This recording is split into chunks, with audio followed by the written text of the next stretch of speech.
یہ غداری نہیں تو اور کیا ہے؟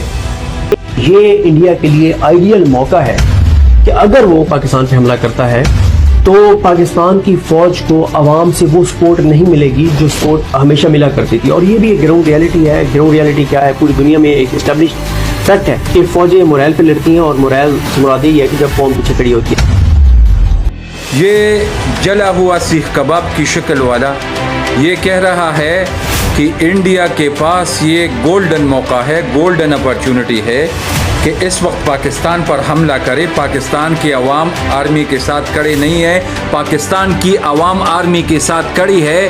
جو تم جیسے ناچنے والے گانے والے 2 نمبر لونڈے لپاڑے ہیں وہ نہیں ہے تو اس کا کوئی غم نہیں ہے.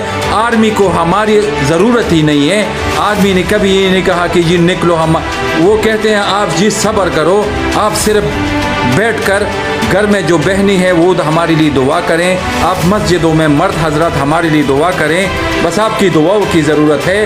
میں تو اداروں پہ حیران ہوں کہ کس بات کا انتظار آپ لوگ کر رہے ہیں. اس کے بعد بھی یہ پی ٹی آئی والے یہ جب 5 اگست کو نکلے تو خدا را یہی موقع ہے ان کو پکڑے اور ان کو گھسیٹے عدالتوں میں تاکہ پتہ چلے کہ پاکستان کے خلاف آواز اٹھانے والا, پاکستان کے خلاف بولنے والا, اس کا کیا انجام ہوتا ہے. اب یہ سارے اکٹھے ہو گئے ہیں. یہ تو ادھر پڑا ہوا ہے یہ بدشکل نما آدمی, اس کو آپ کیوں نہیں پکڑتے؟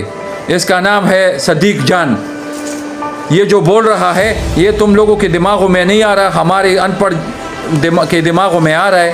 خدا کے لیے یہی موقع ہے, یہ سب ملے ہوئے ہیں. آپ ذرا لائیو آزاد کریں پاکستان میں, آپ دیکھیں کہ پاکستان کے خلاف کیا کیا پراپیگنڈے ہو رہے ہیں, آپ کو پتہ نہیں ہے.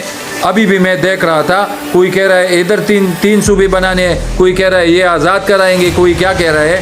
ارے بھائی اگر تمہیں آزادی چاہیے تو جاؤ آزاد رہو. اب انڈیا والوں سے پوچھو کہ تم آزاد ہو کہ نہیں, وہاں پر آزادی ہے وہاں چلے جاؤ. اور اگر پاکستان کو برباد کرنے کا منصوبہ ہے تو اپنے باپ انڈیا سے پوچھو کہ پاکستان کی آرمی کس بلا کا نام ہے.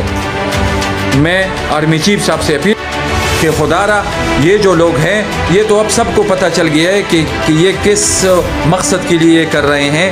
تو آپ سے درخواست ہے, آپ سے اپیل ہے تمام اداروں سے کہ ان کے خلاف ایکشن لیا جائے اور ان پورے ٹبر کو اریسٹ کیا جائے. پاکستان زندہ باد.